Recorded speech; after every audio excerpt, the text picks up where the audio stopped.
നമസ്കാരം, middle east ന്യൂസിലേക്ക് സ്വാഗതം. ആദ്യം നോക്കാം പ്രധാന വാർത്തകൾ. ശാസ്ത്രരംഗത്തെ രാജ്യത്തിന്റെ വളർച്ച ഓരോ ഭാരതീയനും അഭിമാനകരമെന്ന പ്രധാനമന്ത്രി നരേന്ദ്രമോദി. ആക്സിയം 4 ദൗത്യത്തിന്റെ വിജയവും ശുഭാംശു ശുക്ലയുടെ മടങ്ങിവരവും മൻ കി ബാത്തിൽ പരാമർശിച്ച പ്രധാനമന്ത്രി തമിഴ്നാട്ടിൽ 4900 കോടിയുടെ വികസന പദ്ധതികൾക്ക് തുടക്കം കുറിച്ച് നരേന്ദ്രമോദി.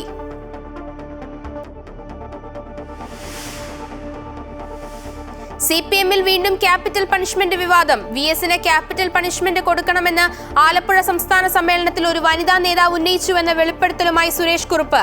പ്രസ്താവന തള്ളി സംസ്ഥാന സമിതി അംഗം ചിന്താ ജെറോം. ക്യാപിറ്റൽ പണിഷ്മെന്റ് എന്ന് ആരും പറഞ്ഞിട്ടില്ലെന്ന് വിശദീകരണം.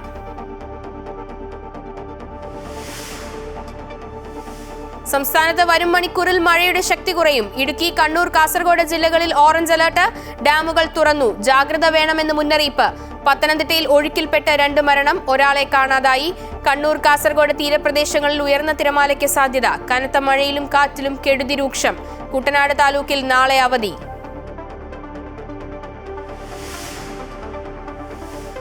കൊല്ലം തേവലക്കര സ്കൂളിൽ വിദ്യാർത്ഥി ഷോക്കേറ്റ് മരിച്ച സംഭവത്തിൽ KSEBയുടെ റിപ്പോർട്ട് തള്ളി വൈദ്യുതി മന്ത്രി K. കൃഷ്ണൻകുട്ടി. വീഴ്ച പറ്റിയവരുടെ പേര് പറയണമെന്ന് നിർദ്ദേശം. സംസ്ഥാനത്ത് പൊട്ടിവീണ വൈദ്യുതി കമ്പിയിൽ നിന്ന് ഷോക്കേറ്റ് 2 മരണം. മരിച്ചത് പാലക്കാട് കൊടുമ്പ് സ്വദേശി മാരിമുത്തുവും മലപ്പുറം വേങ്ങര സ്വദേശി അബ്ദുൾ വദൂത്തും.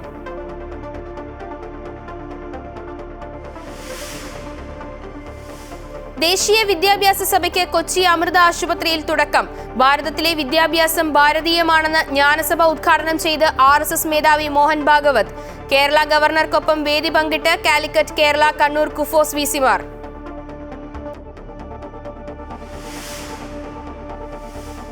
ദുബായിലെ പൊതുഗതാഗത സംവിധാനങ്ങൾ ഉപയോഗിച്ചവരുടെ കണക്ക് പുറത്തുവിട്ട് Dubai roads and transport authority.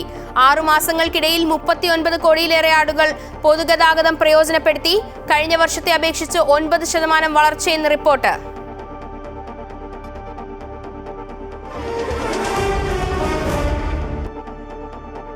ശാസ്ത്രരംഗത്തെ വളർച്ച ഓരോ ഭാരതീയനും അഭിമാനകരമെന്ന് പ്രധാനമന്ത്രി നരേന്ദ്രമോദി. പ്രതിമാസ റേഡിയോ പ്രോഗ്രാമായ മൻ കി ബാത്തിൽ സംസാരിക്കുകയായിരുന്നു പ്രധാനമന്ത്രി. ആക്സിയം 4 ദൗത്യത്തിന്റെ വിജയത്തെക്കുറിച്ചും ശുഭാംശു ശുക്ലയുടെ മടങ്ങിവരവിനെയും കുറിച്ച് പ്രധാനമന്ത്രി സംസാരിച്ചു. ശാസ്ത്ര, സാങ്കേതിക, കായിക രംഗത്ത് രാജ്യം മുന്നേറുകയാണെന്നും അദ്ദേഹം പറഞ്ഞു. 2 ദിവസത്തെ സന്ദർശനത്തിനായി തമിഴ്നാട്ടിലെത്തിയ പ്രധാനമന്ത്രി നരേന്ദ്രമോദി 4900 കോടി രൂപയുടെ വികസന പദ്ധതികളും പ്രധാനമന്ത്രി രാജ്യത്തിന് സമർപ്പിച്ചു. തിരുച്ചിറപ്പള്ളിയിലെ ഗംഗൈകൊണ്ട ചോളപുരം ക്ഷേത്രത്തിലും പ്രധാനമന്ത്രി ദർശനം നടത്തി. തൂത്തുക്കുടിയിൽ വികസന പ്രവർത്തനങ്ങൾക്ക് പ്രധാനമന്ത്രി തറക്കല്ലിടുകയും ഉദ്ഘാടനം ചെയ്യുകയും ചെയ്തു. വിമാനത്താവളങ്ങൾ, ഹൈവേകൾ, തുറമുഖങ്ങൾ, റെയിൽവേ, വൈദ്യുതി എന്നിവയുൾപ്പെടെയുള്ള പ്രധാന മേഖലകളെ 4900 കോടി രൂപയുടെ പദ്ധതികൾ ബന്ധിപ്പിക്കും. പ്രധാന വികസനങ്ങളിലൊന്നായി തൂത്തുക്കുടി വിമാനത്താവളത്തിലെ 450 കോടി രൂപ ചെലവിൽ നിർമ്മിച്ച പുതിയ ടെർമിനൽ പ്രധാനമന്ത്രി ഉദ്ഘാടനം ചെയ്തു. ഒരു സംസ്ഥാനത്തിന്റെ വികസനത്തിന്റെ നട്ടെല്ലാണ് അടിസ്ഥാന സൗകര്യങ്ങളും ഊർജ്ജവുമെന്ന് പ്രധാനമന്ത്രി പറഞ്ഞു. പുതുതായി ഉദ്ഘാടനം ചെയ്ത പദ്ധതികൾ തൂത്തുക്കുടിയെയും തമിഴ്നാടിനെയും മെച്ചപ്പെട്ട കണക്ടിവിറ്റിയുടെയും അവസരങ്ങളുടെയും കേന്ദ്രങ്ങളാക്കി മാറ്റും. മേക്ക് ഇൻ ഇന്ത്യയുടെയും മിഷൻ മാനുഫാക്ചറിംഗിന്റെയും പ്രാധാന്യം അടിവരയിട്ട് പറഞ്ഞ പ്രധാനമന്ത്രി ഓപ്പറേഷൻ സിന്ദൂറിൽ ശത്രുലക്ഷ്യങ്ങളെ നിർവീര്യമാക്കുന്നതിൽ ആഭ്യന്തരമായി നിർമ്മിച്ച ആയുധങ്ങളുടെ പങ്ക് വ്യക്തമാക്കി. ഉച്ചയോടെയാണ് പ്രധാനമന്ത്രി നരേന്ദ്രമോദി ഗംഗൈകൊണ്ട ചോളപുരത്ത് എത്തിയത്. ബൃഹദീശ്വര ക്ഷേത്രത്തിലും മോദി സന്ദർശനം നടത്തി. പരമ്പരാഗത തമിഴ് വേഷത്തിലാണ് മോദി ക്ഷേത്രത്തിലെത്തിയത്. അരിയല്ലൂർ ജില്ലയിൽ ആടിത്തിരുവാതിര ഉത്സവത്തിന്റെ സമാപന ചടങ്ങിലും മോദി പങ്കെടുത്തു. സംഗീതജ്ഞൻ ഇളയരാജയുടെ സിംഫണി ചടങ്ങിലെ മറ്റൊരു സവിശേഷതയായിരുന്നു. രാജേന്ദ്ര ചോളൻ ഒന്നാമൻ തെക്കുകിഴക്കൻ ഏഷ്യയിലേക്ക് ഐതിഹാസികമായ സമുദ്ര പര്യവേക്ഷണം നടത്തിയതിന്റെയും ബൃഹദീശ്വര ക്ഷേത്ര നിർമ്മാണം തുടങ്ങിയതിന്റെ 1000 വർഷം പൂർത്തിയാകുന്നതുമായും ബന്ധപ്പെട്ട ചടങ്ങിൽ മോദി മുഖ്യാതിഥിയായി. രാജേന്ദ്ര ചോളനോടുള്ള ആദരസൂചകമായി സ്മാരക നാണയം പുറത്തിറക്കി. ചോള രാജവംശത്തെ പ്രശംസിച്ച് സംസാരിച്ച മോദി രാജരാജ ചോളന്റെയും അദ്ദേഹത്തിന്റെ മകൻ രാജേന്ദ്ര ചോളന്റെയും പ്രതിമകൾ തമിഴ്നാട്ടിൽ സ്ഥാപിക്കുമെന്നും പ്രഖ്യാപിച്ചു. ക്ഷേത്ര സന്ദർശനത്തിന് മുന്നോടിയായി പ്രധാനമന്ത്രി റോഡ് ഷോയിലും പങ്കെടുത്തു. ഇന്ത്യയിൽ നിന്ന് മോഷ്ടിക്കപ്പെട്ട 600-ലധികം പുരാവസ്തുക്കൾ ലോകത്തിന്റെ പല ഭാഗത്തുനിന്നായി BJP സർക്കാർ കണ്ടെത്തിയിട്ടുണ്ടെന്നും അതിൽ 30ഓളം വസ്തുക്കൾ തമിഴ്നാട്ടിൽ നിന്നുള്ളവയാണെന്നും മോദി പറഞ്ഞു. 2 ദിവസത്തെ തമിഴ്നാട് സന്ദർശനം പൂർത്തിയാക്കി ഇന്ന് വൈകിട്ട് പ്രധാനമന്ത്രി ഡൽഹിയിലേക്ക് മടങ്ങി. News desk, Amrita News. Thiruvananthapuram സമ്മേളനത്തിനു പിന്നാലെ ആലപ്പുഴയിലും VS-നെതിരെ ക്യാപിറ്റൽ പണിഷ്മെന്റ് പരാമർശം യുവ നേതൃത്വം ഉയർത്തിയെന്ന് വെളിപ്പെടുത്തൽ. 2015 ആലപ്പുഴ സമ്മേളനത്തിൽ VS-ന് ക്യാപിറ്റൽ പണിഷ്മെന്റ് നൽകണമെന്ന് ഒരു കൊച്ചു പെൺകുട്ടി പറഞ്ഞിരുന്നതായി മുൻ MP-യും MLA-യുമായ K. സുരേഷ് കുറുപ്പാണ് വെളിപ്പെടുത്തുന്നത്. ഇതേ തുടർന്നാണ് VS സമ്മേളനവേദി വിട്ടിറങ്ങിയതെന്നും മാതൃഭൂമി ലേഖനത്തിൽ സുരേഷ് കുറുപ്പ് ചൂണ്ടിക്കാട്ടുന്നു. VS-ന്റെ വിയോഗ സമയത്ത് അദ്ദേഹത്തിന്റെ ജീവചരിത്രം രചിച്ചുകൊണ്ടിരുന്ന മുതിർന്ന നേതാവ് പിരപ്പൻകോട് മുരളിയുടെ ചില വെളിപ്പെടുത്തലുകളെ തുടർന്നാണ് ക്യാപിറ്റൽ പണിഷ്മെന്റ് വിവാദം വീണ്ടും തലപൊക്കുന്നത്. 2012 തിരുവനന്തപുരം സംസ്ഥാന സമ്മേളന സമയത്ത് ഒരു യുവ നേതാവ് VS-ന് ക്യാപിറ്റൽ പണിഷ്മെന്റ് നൽകണമെന്ന് അധിക്ഷേപമുയർത്തിയതായി പിരപ്പൻകോട് മുരളി വെളിപ്പെടുത്തിയിരുന്നു. VS തൊട്ടടുത്ത ദിവസം തന്റെ പ്രസംഗത്തിലൂടെ അതിന് മറുപടി നൽകിയ കാര്യവും പിരപ്പൻകോട് ചൂണ്ടിക്കാട്ടി. എന്നാൽ ഇത് വീണ്ടും വിവാദമായതോടെ സംസ്ഥാന സെക്രട്ടറി MV ഗോവിന്ദൻ അതിരൂക്ഷ വിമർശനത്തിലൂടെ അങ്ങനെയൊരു സംഭവം ഉണ്ടായിട്ടില്ല എന്ന് നിഷേധിക്കുകയും ചെയ്തു. അതിന് തൊട്ടു പിന്നാലെയാണ് മറ്റൊരു പ്രമുഖ നേതാവായ K. സുരേഷ് കുറുപ്പ് സമാനമായ അനുഭവം വെളിപ്പെടുത്തി രംഗത്ത് വരുന്നത്. തിരുവനന്തപുരത്തിന് പിന്നാലെ 2015 ആലപ്പുഴ സമ്മേളനത്തിലും VS-നെതിരെ ക്യാപിറ്റൽ പണിഷ്മെന്റ് പരാമർശം നടത്തിയെന്നാണ് സുരേഷ് കുറുപ്പ് പറയുന്നത്. പക്ഷേ ആലപ്പുഴയിൽ പരാമർശം നടത്തിയത് ഒരു കൊച്ചു പെൺകുട്ടിയാണെന്ന് സുരേഷ് കുറുപ്പ് ചൂണ്ടിക്കാട്ടുന്നു. ഇത്തരം കടുത്ത വിമർശനങ്ങൾ താങ്ങാനാകാതെയാണ് VS ആലപ്പുഴയിലെ സമ്മേളനവേദി വിട്ടിറങ്ങിയതെന്ന ചർച്ചകളിലേക്കാണ് സുരേഷ് കുറുപ്പിന്റെ ലേഖനം വിരൽ ചൂണ്ടുന്നത്. VS-ന്റെ തട്ടകമായ ആലപ്പുഴയുടെ മണ്ണിൽ നടന്ന സംസ്ഥാന സമ്മേളനത്തിൽ വേദിയിൽ നിന്ന് ഇറങ്ങേണ്ടി വന്നത് എത്രത്തോളം വൈകാരികമായിരുന്നു എന്ന ചർച്ചകൾ അപ്പോൾ മുതൽ തന്നെ ചൂടുപിടിച്ചിരുന്നു. എന്നാൽ അതിനു കാരണമായത് ക്യാപിറ്റൽ പണിഷ്മെന്റ് എന്ന പ്രയോഗം ആലപ്പുഴ സമ്മേളനത്തിലും VS-ന് നേരിടേണ്ടി വന്നു എന്നതാണ് ഇപ്പോൾ സുരേഷ് കുറുപ്പ് തുറന്നു പറഞ്ഞിരിക്കുന്നത്. ആ കൊച്ചു പെൺകുട്ടി ഇപ്പോൾ സജീവ രാഷ്ട്രീയത്തിലുണ്ടെങ്കിലും പേര് വെളിപ്പെടുത്താൻ സുരേഷ് കുറുപ്പ് തയ്യാറാകുന്നില്ല. എന്നാൽ പിരപ്പൻകോട് മുരളിയുടെ വാദങ്ങൾ അസംബന്ധമെന്നും തോന്നിയവാസമെന്നും പറഞ്ഞ സംസ്ഥാന നേതൃത്വം ഇപ്പോൾ സുരേഷ് കുറുപ്പിന്റെ വെളിപ്പെടുത്തലിനെ എങ്ങനെ പ്രതിരോധിക്കുമെന്നതാണ് അറിയേണ്ടത്. സംസ്ഥാന കമ്മിറ്റി അംഗമായിരുന്ന മന്ത്രി V. ശിവൻകുട്ടി പ്രസ്താവനയെ തള്ളി രംഗത്ത് വന്നിട്ടുണ്ട്. സമ്മേളനത്തിൽ ഞാൻ ആലപ്പുഴ സമ്മേളനത്തിൽ പങ്കെടുത്തതാണ്. ആലപ്പുഴ സമ്മേളനത്തിൽ വെച്ചാണ് ഞാൻ സംസ്ഥാന കമ്മിറ്റിയിൽ വരുന്നത്. അങ്ങനെ ഒരു നേതാവ് അവിടെ ചർച്ചയിൽ പങ്കെടുത്തുകൊണ്ട് പറഞ്ഞിട്ടില്ല. പിരപ്പൻകോട് മുരളി പറഞ്ഞത് വസ്തുതയ്ക്ക് നിരക്കുന്ന കാര്യമേ അല്ല. വിഭാഗീയതയുടെ കാലത്ത് പാർട്ടി സമ്മേളന വേദികളിൽ നിന്ന് VS കടുത്ത അധിക്ഷേപങ്ങളാണ് തുടർച്ചയായി നേരിടേണ്ടി വന്നതെന്ന വെളിപ്പെടുത്തലുകൾ മുതിർന്ന നേതാക്കൾ നടത്തുമ്പോൾ CPM വീണ്ടും പ്രതിരോധത്തിലാവുകയാണ്. അമൃത ന്യൂസ്, തിരുവനന്തപുരം.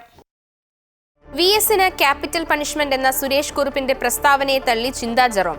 ആരും അങ്ങനെ പറഞ്ഞിട്ടില്ല. ആലപ്പുഴ സമ്മേളനം തന്റെ ആദ്യ സമ്മേളനമായിരുന്നു. പാർട്ടിക്ക് പിന്തുണ കൂടിയ ഘട്ടത്തിലാണ് ഈ കുപ്രചാരണമെന്നും ആരോപണങ്ങൾക്ക് പാർട്ടി നേതൃത്വം മറുപടി പറയുമെന്നും ചിന്താ ജെറോം വ്യക്തമാക്കി. മുഴുവൻ സമയവും സമ്മേളനത്തിൽ പങ്കെടുത്തയാളാണ് താനെന്നും അങ്ങനെ ഒരു പരാമർശം സമ്മേളനത്തിൽ ഉണ്ടായിട്ടില്ലെന്നും DK മുരളിയും പ്രതികരിച്ചു. സുരേഷ് സഖാവ് ഏത് സാഹചര്യത്തിലാണ് അങ്ങനെ പറഞ്ഞതെന്ന് എനിക്കറിയില്ല. കാരണം അദ്ദേഹത്തെ പോലെ തന്നെ ആ സമ്മേളനത്തിൽ പങ്കെടുത്തവരാണ് ഞങ്ങളെല്ലാവരും. പാർട്ടി നേതൃത്വം അത് സംബന്ധിച്ച് പ്രതികരിക്കുമെന്നാണ് ഞാൻ പ്രതീക്ഷിക്കുന്നത്. കാരണം ഇല്ലാത്ത ഒരു കാര്യമാണ്. കാരണം നമ്മളെല്ലാം കേട്ട ഒരു സംഭവമാണല്ലോ. അങ്ങനൊരു പരാമർശം ആരുടെയും ഭാഗത്ത് നിന്ന് അവിടെ ഉണ്ടായിട്ടില്ല. ചൂണ്ടിയാണ് വീണ്ടും എഴുതിയത്. VS-നെ CPM-ൽ നിന്ന് വേർപെടുത്തി ഒരു വ്യക്തിത്വമായി വളർത്താനുള്ള ഒരു നില VS-ന്റെ സ്വീകാര്യത കണ്ടുകൊണ്ടാണ് വരുന്നുണ്ട്. ആ സ്വീകാര്യത CPM-ന് വരരുത് എന്ന് ആഗ്രഹിക്കുന്നവരുടെ പ്രചരണമാണത്. അതിന് ആയുധമാകുന്ന തരത്തിലുള്ള വാർത്തകളാണ് ഇപ്പോൾ വന്നുകൊണ്ടിരിക്കുന്നത്. അത് ശരിയല്ല. സുരേഷ് കുറുപ്പിന്റെ ആരോപണങ്ങളെ തള്ളി കടകംപള്ളി സുരേന്ദ്രൻ MLA എല്ലാ സമ്മേളനത്തിലും പങ്കെടുത്ത പ്രതിനിധിയാണ് താനെന്നും ഇത്തരമൊരു പരാമർശം എവിടെയും താൻ കേട്ടിട്ടില്ലെന്നും അദ്ദേഹം പറഞ്ഞു. പിരപ്പൻകോട് മുരളിയുടെ ആരോപണവും അടിസ്ഥാനരഹിതമാണ്. M. സ്വരാജിനെ സംബന്ധിച്ചിടത്തോളം VS ഒരു മാതൃകാ പുരുഷനാണ്. സ്വരാജ് ഉയർന്നു വരുന്നത് ഇഷ്ടമല്ലാത്ത രാഷ്ട്രീയ നേതാക്കൾ കരുതിക്കൂട്ടിയ ആരോപണങ്ങൾ ഉന്നയിക്കുന്നതാണെന്നും അദ്ദേഹം പറഞ്ഞു. ശക്തമായ കാറ്റിലും മഴയിലും വടക്കൻ കേരളത്തിൽ കനത്ത നാശനഷ്ടം. മലപ്പുറത്ത് വൈദ്യുതി ലൈൻ പൊട്ടിവീണ് ഒരാൾ മരിച്ചു. കോഴിക്കോട് ശക്തമായ കാറ്റിൽ മരങ്ങൾ കടപുഴകി വീണ് നിരവധി വീടുകൾക്ക് കേടുപാടുകൾ സംഭവിച്ചു. അതേസമയം ഉച്ചയോടുകൂടി വടക്കൻ കേരളത്തിൽ മഴയുടെ ശക്തി കുറഞ്ഞു. കണ്ണൂർ, കാസർഗോഡ് ജില്ലകളിൽ ഓറഞ്ച് അലർട്ടാണ്. ശക്തമായ കാറ്റിലും മഴയിലും വൻ നാശനഷ്ടമാണ് വടക്കൻ കേരളത്തിൽ റിപ്പോർട്ട് ചെയ്തത്. ശക്തമായ കാറ്റിൽ വൈദ്യുതി ലൈൻ പൊട്ടി വീണ് മലപ്പുറത്ത് ഒരാൾക്ക് ജീവൻ നഷ്ടപ്പെട്ടു. വേങ്ങര വെട്ടുതോട് തോട്ടിൽ കുളിക്കാനിറങ്ങിയപ്പോഴാണ് 18-കാരന് വൈദ്യുതാഘാതമേറ്റത്. കോഴിക്കോട് വിലങ്ങാട് ഇന്ന് പുലർച്ചെയുണ്ടായ ചുഴലിക്കാറ്റിൽ നിരവധി മരങ്ങൾ കടപുഴകി വീണു. നാദാപുരം മേഖലയിൽ 3 വാർഡുകളിലായി 15ഓളം വീടുകൾക്കാണ് കേടുപാടുകൾ സംഭവിച്ചത്. കോഴിക്കോട് മാറാട് ഗോദീശ്വരത്ത് കടൽക്ഷോഭം രൂക്ഷമായി. കടൽ കയറി പ്രദേശത്തെ റോഡ് തകർന്നു. മാവൂർ കച്ചേരിക്കുന്നിൽ 3 വീടുകളിൽ വെള്ളം കയറി. കക്കയം ഡാം തുറന്നതിനാൽ സമീപത്ത് താമസിക്കുന്നവർക്ക് ജാഗ്രതാ നിർദ്ദേശം നൽകിയിട്ടുണ്ട്. വയനാട് ജില്ലയിൽ മാനന്തവാടി താലൂക്കിൽ തിരുനെല്ലി ഗ്രാമപഞ്ചായത്തിൽ SAUP സ്കൂളിലും പിലക്കാവ് സെന്റ് ജോസഫ്സ് LP സ്കൂളിലും ആരംഭിച്ച ക്യാമ്പുകളിലേക്ക് 30 കുടുംബങ്ങളെ മാറ്റിപ്പാർപ്പിച്ചു. ബാണാസുര സാഗർ അണക്കെട്ടിന്റെ വൃഷ്ടിപ്രദേശങ്ങളിൽ മഴ തുടരുന്നതിനാൽ സ്പിൽവേ ഷട്ടറുകൾ 85 സെന്റിമീറ്ററായി ഉയർത്തി. അതേസമയം ഉച്ചയോടുകൂടി വടക്കൻ കേരളത്തിൽ മഴയുടെ ശക്തി കുറഞ്ഞിട്ടുണ്ട്. അമൃത ന്യൂസ്, കോഴിക്കോട്.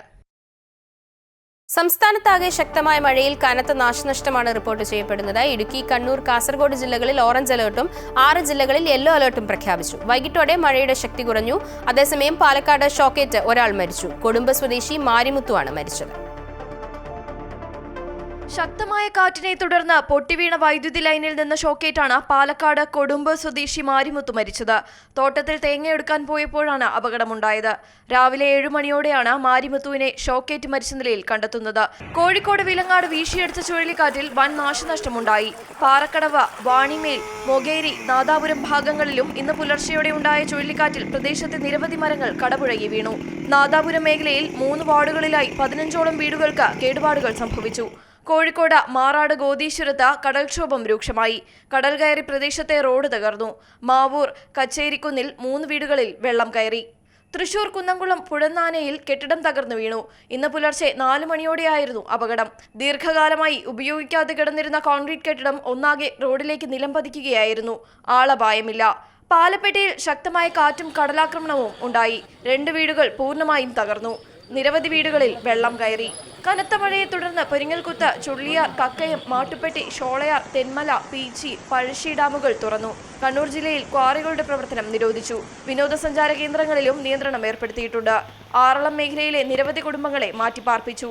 കാക്കുവ, ബാവലി പുഴകളുടെ തീരത്ത് താമസിക്കുന്നവർ ജാഗ്രത പാലിക്കണമെന്ന നിർദ്ദേശം നൽകിയിട്ടുണ്ട്. മലപ്പുറത്തെ തീരമേഖലയിൽ കടലാക്രമണം ശക്തമാണ്. പത്തനംതിട്ട ജില്ലയിൽ മഴ മാറി നിൽക്കുന്നുണ്ട്. News desk, Amrita TV. വിവാദ ഫോൺ സംഭാഷണത്തെ തുടർന്ന് പാലോട് രവി തിരുവനന്തപുരം DCC അധ്യക്ഷ സ്ഥാനം രാജിവെച്ചതിന് പിന്നാലെ മുതിർന്ന നേതാവ് N ശക്തന് താൽക്കാലിക ചുമതല നൽകി KPCC നേതൃത്വം. തദ്ദേശ തെരഞ്ഞെടുപ്പിന് മുന്നോടിയായി DCC പുനഃസംഘടന വേഗത്തിൽ നടത്താനാണ് നേതൃത്വത്തിന്റെ നീക്കം. അതേസമയം പാലോട് രവി തെറ്റ് ചെയ്തിട്ടില്ലെന്നും ചില പരാമർശങ്ങൾ ഒഴിവാക്കാമായിരുന്നുവെന്നും N ശക്തൻ പ്രതികരിച്ചു. തികച്ചും അപ്രതീക്ഷിതമായ നീക്കങ്ങളാണ് കോൺഗ്രസ് തിരുവനന്തപുരം ജില്ലാ ഘടകത്തിൽ സംഭവിക്കുന്നത്. DCC പ്രസിഡന്റായിരുന്ന പാലോട് രവിയുടെ വിവാദ ഫോൺ സംഭാഷണം പുറത്തുവന്ന മണിക്കൂറുകൾക്കകം തന്നെ നേതൃത്വം ഇടപെട്ട് രാജി ചോദിച്ചു വാങ്ങുകയും പിന്നാലെ മുതിർന്ന നേതാവ് N ശക്തന് താൽക്കാലിക ചുമതല നൽകുകയും ചെയ്തു. താഴെത്തട്ടിലുള്ള സംഘടനാ പ്രവർത്തനം ഊർജിതമാക്കുന്നതിന്റെ ഭാഗമായി ഒരു മുന്നറിയിപ്പ് എന്നോണം താൻ നടത്തിയ പരാമർശങ്ങൾ തെറ്റായി വ്യാഖ്യാനിച്ചു എന്ന വിശദീകരണം പാലോട് രവി നൽകിയെങ്കിലും നേതൃത്വം അതിലൊട്ടും തൃപ്തരായിരുന്നില്ല. KPCC അടിയന്തര യോഗം ചേർന്ന് KC വേണുഗോപാലിന്റെ കൂടി അഭിപ്രായം ചോദിച്ച ശേഷം നടപടി വേഗത്തിലാക്കുകയായിരുന്നു. നല്ല ഉദ്ദേശത്തോടുകൂടിയാണ് പാലോട് രവി സംസാരിച്ചതെങ്കിലും ചില പദപ്രയോഗങ്ങൾ അതിരുവിട്ടുപോയി എന്നതാണ് നേതൃത്വത്തെ ചൊടിപ്പിച്ചത്. എടുക്കാച്ചരക്കായി കോൺഗ്രസ് മാറുമെന്ന് ഒരു മുതിർന്ന നേതാവ് തന്നെ വിലയിരുത്തുമ്പോൾ അത് പാർട്ടിക്കുണ്ടാക്കുന്ന തിരിച്ചടി ചെറുതല്ല. CPM-ഉം BJP-യും വീണുകിട്ടിയ ആയുധം കോൺഗ്രസിനെതിരെ പ്രയോഗിക്കുന്നതിന് മുൻപ് തന്നെ അതിവേഗത്തിൽ കുറ്റക്കാർക്കെതിരെ മാതൃകാപരമായ ശിക്ഷാ നടപടി സ്വീകരിക്കുകയാണ് ചെയ്തത്. താൽക്കാലിക ചുമതല മുൻ സ്പീക്കറും മുൻ മന്ത്രിയുമായ N ശക്തന് നൽകി ജില്ലാ ഘടകത്തിലെ സംഘടനാ പ്രശ്നങ്ങൾക്ക് ഒരു പരിധിവരെ പരിഹാരമുണ്ടാക്കാനാണ് നേതാക്കളുടെ ശ്രമം. ഈ സ്ഥാനത്ത് വരുന്ന ഒരു DCC പ്രസിഡന്റ് ചുമതല വഹിക്കുന്ന ഒരാൾക്ക് വളരെയേറെ പ്രവർത്തിക്കാനുള്ള സമയമാണ്. അത് തീർച്ചയായും ദീർഘനാളത്തെ എൻ്റെ പരിചയവും പല സ്ഥാനങ്ങളും വഹിച്ചിട്ടുള്ള ഒരാളെന്ന നിലയിൽ അത് പൂർണ്ണമായും പാർട്ടിക്ക് വേണ്ടി വിനിയോഗിക്കും. അതേസമയം രാജിക്ക് ശേഷം മാധ്യമങ്ങളോട് പ്രതികരിക്കാൻ പാലോട് രവി തയ്യാറായിട്ടില്ല. നിർണായകമായ തദ്ദേശ നിയമസഭാ തെരഞ്ഞെടുപ്പുകൾക്ക് നാളുകൾ മാത്രം ബാക്കി നിൽക്കെ DCC പുനഃസംഘടന വേഗത്തിൽ പൂർത്തിയാക്കാനുള്ള നീക്കങ്ങളാണ് നടക്കുന്നത്. അമൃത ന്യൂസ്, തിരുവനന്തപുരം. ആട്ടിൻതോലണിഞ്ഞ ചെന്നായ്ക്കളാണ് സംഘപരിവാരെന്ന് പ്രതിപക്ഷ നേതാവ് VD സതീശൻ. കേരളത്തിൽ ക്രൈസ്തവ ഭവനങ്ങളിലും പള്ളിമേടകളിലും കേക്കുമായി എത്തുകയും മറ്റു സ്ഥലങ്ങളിൽ ക്രൈസ്തവ ആഘോഷങ്ങൾ തടസ്സപ്പെടുത്തുകയും ക്രൂരമായി ആക്രമിക്കുകയും ചെയ്യുന്നതിന്റെ ഒടുവിലത്തെ ഉദാഹരണമാണ് ഛത്തീസ്ഗഡിൽ മലയാളി കന്യാസ്ത്രീകളുടെ അറസ്റ്റ്. കന്യാസ്ത്രീകളെ ഉടൻ മോചിപ്പിക്കണമെന്നും VD സതീശൻ വാർത്താക്കുറിപ്പിലൂടെ ആവശ്യപ്പെട്ടു. തേവലക്കര സ്കൂളിലെ 8ാം ക്ലാസ് വിദ്യാർത്ഥി മിഥുൻ ഷോക്കേറ്റ് മരിച്ച സംഭവത്തിൽ KSEB ചീഫ് സുരക്ഷാ കമ്മീഷണറുടെ റിപ്പോർട്ട് സർക്കാരിന് കൈമാറി. KSEB ഉദ്യോഗസ്ഥർക്ക് വീഴ്ച സംഭവിച്ചുവെന്ന് റിപ്പോർട്ടിൽ കണ്ടെത്തൽ. അതേസമയം സുരക്ഷാ കമ്മീഷണറുടെ റിപ്പോർട്ട് അംഗീകരിക്കാനാകില്ലെന്ന് വൈദ്യുതി മന്ത്രി K. കൃഷ്ണൻകുട്ടി വ്യക്തമാക്കി. ലൈനിന് താഴെ ഷെഡ് നിർമ്മിച്ചതിൽ KSEB ഉദ്യോഗസ്ഥർക്ക് വീഴ്ച സംഭവിച്ചു എന്നാണ് KSEB ചീഫ് സുരക്ഷാ കമ്മീഷണറുടെ റിപ്പോർട്ടിൽ പറയുന്നത്. 8 കൊല്ലം മുമ്പ് ഷെഡ് നിർമ്മിച്ചപ്പോൾ സ്കൂൾ മാനേജ്മെന്റ് അനുമതി തേടിയിരുന്നില്ല. എന്നാൽ ഇത് ശ്രദ്ധയിൽപ്പെട്ടപ്പോൾ നടപടിയെടുക്കുന്നതിൽ വീഴ്ച സംഭവിച്ചു എന്നും റിപ്പോർട്ടിൽ ചൂണ്ടിക്കാണിക്കുന്നുണ്ട്. ലൈനിലേക്ക് സുരക്ഷിത അകലമില്ല എന്ന കാര്യം വ്യക്തമായതോടെ സ്കൂളിന് നോട്ടീസ് നൽകി ഇത് പരിഹരിക്കാൻ നടപടിയെടുത്തില്ലെന്നും റിപ്പോർട്ടിൽ പരാമർശിക്കുന്നു. ഷെഡ് പണിതത് ഇപ്പോഴത്തെ അസിസ്റ്റന്റ് എഞ്ചിനീയറുടെ കാലത്തല്ല എന്നതുകൊണ്ട് ആർക്കെതിരെയും നടപടിക്ക് റിപ്പോർട്ടിൽ ശുപാർശയില്ല. ഉദ്യോഗസ്ഥരുടെ വ്യക്തിഗത വീഴ്ച കണ്ടെത്താൻ വിശദമായ അന്വേഷണം വേണമെന്നും റിപ്പോർട്ടിൽ പറയുന്നുണ്ട്. അതേസമയം റിപ്പോർട്ട് അംഗീകരിക്കാനാകില്ലെന്ന് വൈദ്യുതി മന്ത്രി K. കൃഷ്ണൻകുട്ടി വ്യക്തമാക്കി. വീഴ്ച വരുത്തിയ ഉദ്യോഗസ്ഥരുടെ പേരെടുത്തു പറയണമെന്നും അവർക്കെതിരെ നടപടി വേണമെന്നും മന്ത്രി പറഞ്ഞു. ഇത് സംബന്ധിച്ച് KSEB ചെയർമാന് നിർദ്ദേശം നൽകിയതായും മന്ത്രി അറിയിച്ചു. അമൃത ന്യൂസ്, തിരുവനന്തപുരം. ഈ വർഷത്തിന്റെ ആദ്യ പകുതിയിൽ ദുബായിലെ പൊതുഗതാഗത സംവിധാനങ്ങളെ ആശ്രയിച്ചവരുടെ കണക്ക് പുറത്തുവിട്ട് Dubai roads and transport Authority. 39 കോടിയിലേറെ ആളുകളാണ് ഇക്കഴിഞ്ഞ 6 മാസങ്ങൾക്കുള്ളിൽ ദുബായിലെ മെട്രോ ഉൾപ്പെടെയുള്ള പൊതുഗതാഗത മാർഗങ്ങളെ യാത്രയ്ക്കായി തിരഞ്ഞെടുത്തത്. കഴിഞ്ഞ വർഷം ഇതേ കാലയളവിനേക്കാൾ 9% വളർച്ചയാണ് ഇത് കാണിക്കുന്നത്. പൊതുഗതാഗത സൗകര്യങ്ങളെ കാര്യക്ഷമമായും കൃത്യതയോടെയും പൊതുജനങ്ങൾക്ക് ഉപകാരപ്പെടും വിധം സജ്ജീകരിച്ചിരിക്കുന്ന നഗരമാണ് ദുബായ്. ദുബായ് മെട്രോ എന്ന ലോകോത്തരമായ സംവിധാനം ഉൾപ്പെടെ ദുബായിലെ പൊതുഗതാഗത മേഖല ഓരോ വർഷം കഴിയും തോറും കൂടുതൽ ജനപ്രിയമായി മാറുകയാണെന്ന് കാണിക്കുന്നതാണ് Dubai roads and transport authority പുറത്തുവിട്ട കണക്കുകൾ. ഈ വർഷത്തിന്റെ ആദ്യ പകുതിയിൽ ദുബായിൽ പൊതുഗതാഗത സൗകര്യങ്ങളെ ആശ്രയിച്ചവർ 39 കോടിയിലേറെ പേരാണെന്ന് ദുബായ് RTA പ്രസിദ്ധീകരിച്ച റിപ്പോർട്ടിൽ പറയുന്നു. കഴിഞ്ഞ വർഷത്തേക്കാൾ 9% വളർച്ചയാണ് ഇത് കാണിക്കുന്നത്. പ്രതിദിനം 20 ലക്ഷത്തിലേറെ പേരാണ് ദുബായിൽ പൊതുഗതാഗത സൗകര്യങ്ങളെ യാത്രയ്ക്കായി തിരഞ്ഞെടുക്കുന്നത്. ദുബായ് മെട്രോ തന്നെയാണ് ദുബായ് നിവാസികളുടെയും സന്ദർശകരുടെയും ഇഷ്ടയാത്രാ സംവിധാനം. കഴിഞ്ഞ 6 മാസത്തിനുള്ളിൽ 14 കോടിയിലേറെ പേർ ദുബായ് മെട്രോയിൽ യാത്ര ചെയ്തു. ഇതേ കാലയളവിൽ ടാക്സി യാത്രക്കാരുടെ എണ്ണം 10 കോടിയിലേറെയാണ്. ബസ്സുകൾ യാത്രയ്ക്കായി തിരഞ്ഞെടുത്തവർ 9 കോടിയിലേറെ പേരാണ്.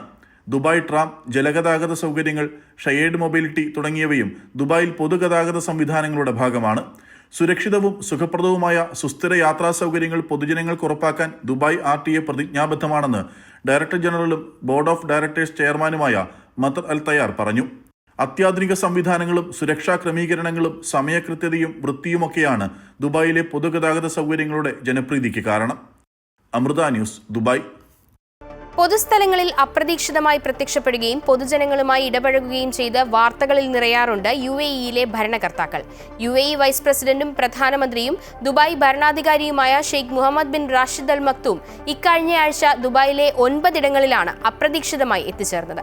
ഇതിന്റെ ദൃശ്യങ്ങളെല്ലാം തന്നെ സമൂഹമാധ്യമങ്ങളിൽ വൈറലാണിപ്പോൾ.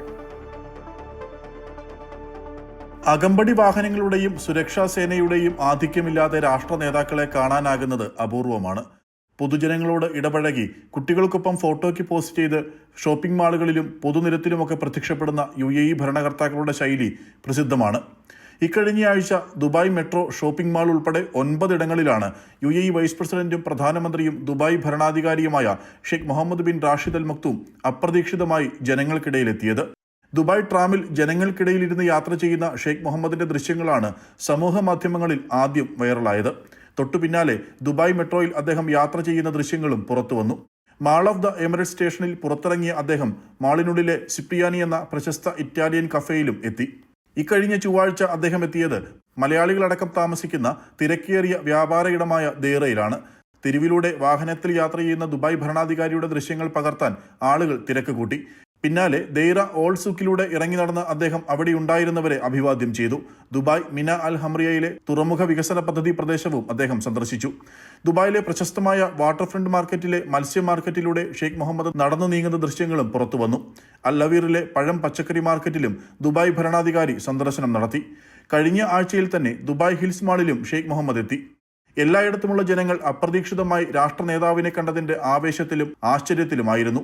പൊതുജനങ്ങളോട് അകൽച്ചയില്ലാത്ത ഭരണാധികാരി എന്ന രീതിയിലുള്ള പ്രശംസാ വാചകങ്ങളാണ് സമൂഹ മാധ്യമങ്ങളിൽ നിറയുന്നത്. Amrita news, Dubai.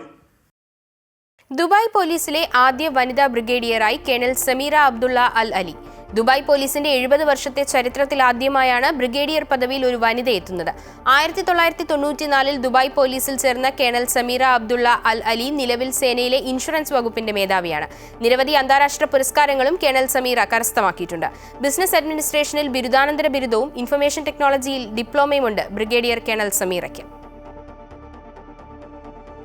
ഖത്തറിൽ കാലാവധി കഴിഞ്ഞ വാഹനങ്ങളുടെ രജിസ്ട്രേഷൻ പുതുക്കാൻ സമയപരിധി നിശ്ചയിച്ച് Qatar general directorate of traffic. July 27 മുതൽ 30 ദിവസത്തേക്കാണ് സമയം അനുവദിച്ചിരിക്കുന്നത്. അതിനുള്ളിൽ വാഹനങ്ങളുടെ രജിസ്ട്രേഷൻ ഉൾപ്പെടെയുള്ള രേഖകൾ പുതുക്കാത്ത വാഹന ഉടമകൾക്കെതിരെ നിയമ നടപടികൾ കൈക്കൊള്ളുമെന്നും അധികൃതർ അറിയിച്ചു. വി.എസ്. അച്യുതാനന്ദന്റെ നിര്യാണത്തിൽ ജിദ്ദ കേരള പൗരാവലി അനുസ്മരണ പരിപാടി സംഘടിപ്പിച്ചു. അനുസ്മരണ യോഗത്തിൽ ജിദ്ദയിലെ സാമൂഹ്യ സാംസ്കാരിക മാധ്യമ ജില്ലാ പ്രതിനിധികൾ പങ്കെടുത്തു. വി.എസ്. അരികുവൽക്കരിക്കപ്പെട്ട അടിസ്ഥാന ജനവിഭാഗങ്ങൾക്ക് വേണ്ടി അവകാശ പോരാട്ടങ്ങൾ നയിച്ച യോദ്ധാവാണെന്ന് സംസാരിച്ചവർ അനുസ്മരിച്ചു. ജിദ്ദ അബീർ ഓഡിറ്റോറിയത്തിൽ നടന്ന ചടങ്ങിൽ കബീർ കൊണ്ടോട്ടി അധ്യക്ഷത വഹിച്ചു. ഷരീഫ് അറക്കൽ, മൻസൂർ വയനാട്, വേണു അന്തിക്കാട് തുടങ്ങിയവർ സംസാരിച്ചു. ഹ്രസ്വ സന്ദർശനത്തിനായി കഴിഞ്ഞ ദിവസം റിയാദിലെത്തിയ ചാണ്ടി ഉമ്മൻ എം.എൽ.എ. റിയാദ് റഹീം സഹായ സമിതിയുമായി കൂടിക്കാഴ്ച നടത്തി. നിമിഷപ്രിയ കേസുമായി ബന്ധപ്പെട്ട പുരോഗതികൾ അദ്ദേഹം സമിതിയുമായി സംസാരിക്കുകയും കുടുംബവുമായുള്ള കരാറുകൾ പൂർത്തിയായാൽ സാധ്യമായ സഹായങ്ങൾ ഉണ്ടാകണമെന്ന് സമിതിയോട് ആവശ്യപ്പെടുകയും ചെയ്തു. നിമിഷപ്രിയയുടെ കുടുംബവുമായി ദിയാധനം നൽകാനുള്ള കരാർ പൂർത്തിയായാൽ റഹീം മോചനത്തിനായി സമാഹരിച്ച തുകയുടെ ബാക്കി ട്രസ്റ്റ് നിയമാവലികൾ പാലിച്ച് കൈമാറാൻ തയ്യാറാണെന്ന് റഹീം സഹായ സമിതി ചെയർമാൻ CP മുസ്തഫ അദ്ദേഹത്തെ അറിയിച്ചു. യോഗത്തിൽ അബ്ദുള്ള വല്ലാഞ്ചിറ, ഹസൻ ഹർഷദ്, മുനീബ് പാഴൂർ, കുഞ്ഞോയി കോടമ്പുഴ തുടങ്ങിയവർ സംസാരിച്ചു. സൗദിയിലെ പ്രധാന വാണിജ്യ നഗരമായ ജിദ്ദയിലെ റുവൈസ് ഡിസ്ട്രിക്റ്റിൽ 800 ജീർണിച്ച കെട്ടിടങ്ങൾക്ക് ജിദ്ദ നഗരസഭ നോട്ടീസ് നൽകി.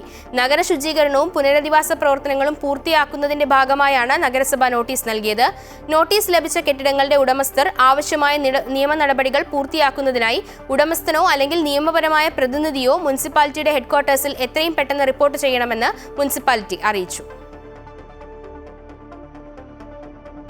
Overseas Indian Cultural Forum Sharjah committee രക്തദാന ക്യാമ്പ് നടത്തി. ഷാർജ ഇന്ത്യൻ അസോസിയേഷൻ പരിസരത്ത് നടന്ന camp association acting general secretary GB Baby ഉദ്ഘാടനം ചെയ്തു. പ്രസിഡന്റ് നാസർ വാരിക്കോളി അധ്യക്ഷത വഹിച്ചു. മാനേജിംഗ് കമ്മിറ്റി അംഗങ്ങളായ AV മധു, നസീർ കുനിയിൽ, റെജി മോഹൻ, SM ജാബിർ എന്നിവർ ആശംസകൾ നേർന്ന് സംസാരിച്ചു. ജനറൽ സെക്രട്ടറി രാജീവ് കരിശ്ശേരി സ്വാഗതവും അൻവർ അമ്പൂരി നന്ദിയും പറഞ്ഞു. സ്ത്രീകൾ ഉൾപ്പെടെ 100-ലേറെ പേർ രക്തദാനം ചെയ്തു. കുവൈറ്റിൽ ഗതാഗത അപകടങ്ങളുമായി ബന്ധപ്പെട്ട ആംബുലൻസ് റിപ്പോർട്ടുകളിൽ 357 എണ്ണത്തിന്റെ കുറവുണ്ടായതായി ആരോഗ്യ മന്ത്രാലയം. പുതിയ ഗതാഗത നിയമം നടപ്പിലാക്കിയ ശേഷമാണ് 2 മാസത്തിനുള്ളിൽ ഈ കുറവ് റിപ്പോർട്ട് ചെയ്യപ്പെട്ടിരിക്കുന്നത്. നിയമനിർമ്മാണ അന്തരീക്ഷവും ഫീൽഡ് തലത്തിലുള്ള ശ്രമങ്ങളും ഒരുമിച്ചപ്പോൾ ഈ മികച്ച ഫലം ലഭിച്ചതിന് ദൈവത്തിന് നന്ദി പറയുന്നുവെന്നും ആരോഗ്യ മന്ത്രാലയ വക്താവ് ഡോക്ടർ അബ്ദുള്ള അൽ സനദ് വെള്ളിയാഴ്ച അറിയിച്ചു. വരും ദിവസങ്ങളിൽ ഇതിലും മികച്ച ഫലങ്ങൾ പ്രതീക്ഷിക്കുന്നതായും അദ്ദേഹം കൂട്ടിച്ചേർത്തു. കുവൈറ്റിൽ നിയമവിരുദ്ധമായ ഫാർമസ്യൂട്ടിക്കൽ പ്രവർത്തനങ്ങൾക്കെതിരെ വാണിജ്യ വ്യവസായ മന്ത്രാലയം ആരോഗ്യ മന്ത്രാലയവുമായി സഹകരിച്ച് കർശന നടപടി തുടങ്ങി. രാജ്യത്തെ വിവിധ ഗവർണറേറ്റുകളിലായി 20 ഫാർമസികൾ ഗുരുതരമായ ചട്ടലംഘനങ്ങൾ കണ്ടെത്തിയതിനെ തുടർന്ന് അടച്ചുപൂട്ടി. 2023 നടത്തിയ സമാനമായ പരിശോധനയിൽ 60 ഫാർമസികൾ അടച്ചുപൂട്ടിയിരുന്നു. ദേശീയ ആരോഗ്യ സംരക്ഷണ നിയമങ്ങളുടെ നേരിട്ടുള്ള ലംഘനമായി അനധികൃത മൂന്നാം കക്ഷികളാണ് ഈ സ്ഥാപനങ്ങൾ കൈകാര്യം ചെയ്തിരുന്നതെന്ന് കണ്ടെത്തിയിരുന്നു. മന്ത്രാലയത്തിന്റെ ഈ നടപടികൾ പിന്നീട് കാസേഷൻ കോടതി ശരിവെക്കുകയും അവരുടെ ലൈസൻസുകൾ റദ്ദാക്കിയത് നിയമപരമാണെന്ന് സ്ഥിരീകരിക്കുകയും ചെയ്തു. കുവൈറ്റിലെ പ്രവാസികൾക്ക് ഇനി മുതൽ ഡ്രൈവിംഗ് ലൈസൻസ് കാലാവധി 5 വർഷം. കൂടാതെ പുതിയ നിയമ ഭേദഗതി പ്രകാരം 7 യാത്രക്കാരിൽ കൂടാത്ത സ്വകാര്യ കാറുകൾ, 2 ടണ്ണിൽ കൂടാത്ത ലോഡ് കപ്പാസിറ്റിയുള്ള ട്രാൻസ്പോർട്ട് വാഹനങ്ങൾ, ടാക്സികൾ, ആംബുലൻസുകൾ എന്നിവ ഓടിക്കാൻ ഇപ്പോൾ സ്വകാര്യ ലൈസൻസ് ഉപയോഗിക്കാം. സ്വദേശികൾക്കും GCC പൗരന്മാർക്കും 15 വർഷത്തേക്ക് ലൈസൻസ് സാധുതയുള്ളതായിരിക്കും. ഔദ്യോഗിക ഗസറ്റിൽ പ്രസിദ്ധീകരിച്ച തീയതി മുതൽ പ്രാബല്യത്തിൽ വരുന്ന ഈ തീരുമാനം നടപ്പിലാക്കുന്നതിന് ആഭ്യന്തര വകുപ്പിന്റെ ആക്ടിംഗ് അണ്ടർ സെക്രട്ടറി മേൽനോട്ടം വഹിക്കുമെന്ന് മന്ത്രാലയം അറിയിച്ചു. തായ്ലൻഡും കംബോഡിയയും വെടിനിർത്തൽ ചർച്ചകൾക്ക് സമ്മതിച്ചതായി അമേരിക്കൻ പ്രസിഡന്റ് ഡൊണാൾഡ് ട്രംപ്. ഇരു രാജ്യങ്ങളും തമ്മിൽ 3 ദിവസമായി തുടരുന്ന അതിർത്തി സംഘർഷത്തിന് അറുതി വരുത്തുമെന്നും ട്രംപ് അറിയിച്ചു. ഇരു രാജ്യങ്ങളുടെയും പ്രധാനമന്ത്രിമാരുമായി സംസാരിച്ചെന്നും ട്രംപ് അവകാശപ്പെട്ടു. പോരാട്ടം തുടർന്നാൽ US-ഉമായുള്ള വ്യാപാര കരാറുകളെ ബാധിക്കുമെന്ന് മുന്നറിയിപ്പ് നൽകിയതായും ട്രംപ് സോഷ്യൽ മീഡിയയിൽ വ്യക്തമാക്കി. തായ്ലൻഡ് കംബോഡിയ സംഘർഷത്തിൽ 30-ലധികം പേർ കൊല്ലപ്പെടുകയും 130,000-ലധികം പേർക്ക് വീടുകൾ ഉപേക്ഷിച്ച് പോകേണ്ടിയും വന്നു. പറന്നുയരുന്നതിനിടെ വിമാനത്തിന് തീപിടിച്ചു. അമേരിക്കയിലെ ഡെൻവർ വിമാനത്താവളത്തിലാണ് സംഭവം. അമേരിക്കൻ എയർലൈൻസിന്റെ AA3023 എന്ന വിമാനത്തിലാണ് തീപിടുത്തമുണ്ടായത്. ഡെൻവർ വിമാനത്താവളത്തിൽ നിന്ന് മിയാമിയിലേക്കാണ് വിമാനം സർവീസ് നടത്തേണ്ടിയിരുന്നത്. അപകടത്തെ തുടർന്ന് സർവീസ് റദ്ദാക്കി. വിമാനത്തിൽ 173 യാത്രക്കാരും 6 ക്രൂ അംഗങ്ങളുമാണ് ഉണ്ടായിരുന്നത്. സമയോചിതമായി വിമാനം അടിയന്തര ലാൻഡിംഗ് നടത്തിയതിനാൽ വൻ ദുരന്തം ഒഴിവായി. വിമാനത്തിന്റെ ലാൻഡിംഗ് ഗിയറിലുണ്ടായ തകരാറിനെ തുടർന്നാണ് വിമാനത്തിൽ നിന്നും തീയും പുകയും ഉയർന്നത്. ഇതോടെ പൈലറ്റ് അടിയന്തര ലാൻഡിംഗ് നടത്തുകയായിരുന്നു. സൗമ്യ വധക്കേസിലെ കൊടും കുറ്റവാളി ഗോവിന്ദച്ചാമി കണ്ണൂർ സെൻട്രൽ ജയിലിൽ നിന്ന് പുറത്തു ചാടുന്ന ദൃശ്യങ്ങൾ പുറത്ത്. സെല്ലിന്റെ അഴികൾ മുറിച്ചു മാറ്റുന്നത് ദൃശ്യങ്ങളിൽ നിന്ന് വ്യക്തമാണ്. പുറത്തിറങ്ങിയ ശേഷം അഴികൾ തൽസ്ഥാനത്ത് കെട്ടിവെച്ചതിന് ശേഷമാണ് പുറത്തേക്ക് കടന്നത്. ജയിലിലെ 10-ാം നമ്പർ ബ്ലോക്കിലെ 4-ാം നമ്പർ സെല്ലിലാണ് ഇയാളെ താമസിപ്പിച്ചിരുന്നത്. സെല്ലിലെ കമ്പി മുറിച്ച് പുറത്തിറങ്ങി വലിയ ചുറ്റുമതിൽ തുണികൾ കൂട്ടിക്കെട്ടി വടമാക്കിയാണ് ഇയാൾ പുറത്തു ചാടിയത്.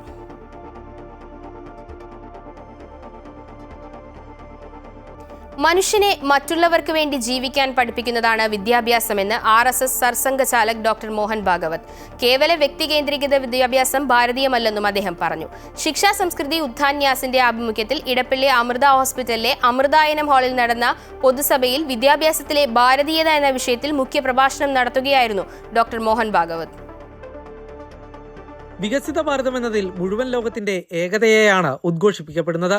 എല്ലാറ്റിലും ഈശ്വരീയതയെ ദർശിച്ച് വിശ്വമംഗളം ആഗ്രഹിച്ചാണ് ഭാരതം എക്കാലവും പ്രവർത്തിക്കുന്നതെന്നും RSS സർസംഘചാലക് ഡോക്ടർ മോഹൻ ഭാഗവത് പറഞ്ഞു. ഭാരതത്തിന് മറ്റൊരു പരിഭാഷയില്ല. ഭാരതം എന്നത് ഭാരതം തന്നെയാണ്. സ്വത്വത്തിൽ നിന്നും നാം വ്യതിചലിച്ചു പോകുന്നത് ശരിയല്ലെന്നും അദ്ദേഹം പറഞ്ഞു.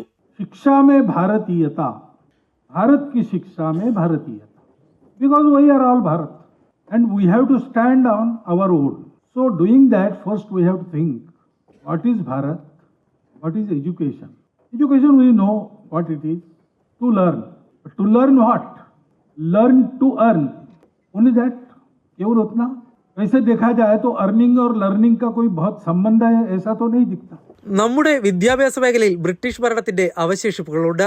വിദ്യാഭ്യാസ മേഖലയിൽ നിന്നും കോളനിവൽക്കരണത്തെ തുടച്ചു നീക്കുന്നതിന്റെ ആദ്യപടിയാണ് ദേശീയ വിദ്യാഭ്യാസ നയം 2020 ചടങ്ങിൽ അധ്യക്ഷ ഭാഷണം നടത്തിയ ഗവർണർ രാജേന്ദ്ര വിശ്വനാഥ് ആർലേക്കർ അഭിപ്രായപ്പെട്ടു. And now this particular government that is headed by Narendra Modi ji has come with some different education policy, and that education policy is something different from what has been taught to us all these years. What should be our education for future? What should be education for today? That is all being discussed in this particular policy. The policy is called National Education Policy 2020. But this particular Education Policy 2020 is the first attempt and serious attempt to decolonize our education system. ശിക്ഷാ സംസ്കൃതി ഉദന്യാസിന്റെ ആഭിമുഖ്യത്തിൽ നടക്കുന്ന ജ്ഞാനസഭയ്ക്ക് കൊച്ചി അമൃതാശുപത്രിയിൽ തുടക്കമായി. ഇന്നും നാളെയുമായാണ് സമ്മേളനം നടക്കുക. Kerala VC Mohan Kunnummal, Calicut VC doctor P Raveendran, Kannur VC professor doctor KK Saju, KUFOS VC A Bijukumar തുടങ്ങിയ വിദ്യാഭ്യാസ മേഖലയിലെ പ്രമുഖർ സമ്മേളനത്തിൽ പങ്കെടുത്തു. അമൃത ന്യൂസ്, കൊച്ചി. തുമിയിൽ നടന്ന ഫിഡെ ചെസ് വനിതാ ലോകകപ്പ് ഫൈനലിൽ ഇന്ത്യയുടെ കൊനേരു ഹംപിയും ദിവ്യ ദേശ്മുഖും തമ്മിലുള്ള 2ാം മത്സരം സമനിലയിൽ. വനിതാ ലോക ജേതാവിനെ കണ്ടെത്താനുള്ള ടൈ ബ്രേക്കർ ഇനി തിങ്കളാഴ്ച നടക്കും. ശനിയാഴ്ച നടന്ന ആദ്യ മത്സരവും സമനിലയിൽ പിരിഞ്ഞിരുന്നു. 2 മത്സരങ്ങളും സമനിലയിലായതോടെ ഇരുവർക്കും 1 പോയിന്റ് വീതമായി. ഈ വാർത്താ ബുള്ളറ്റിൻ പൂർണ്ണമാകുന്നു. കൂടുതൽ വാർത്തകൾക്കായി അമൃത ന്യൂസ് യൂട്യൂബ് ചാനൽ കാണുക. നമസ്കാരം.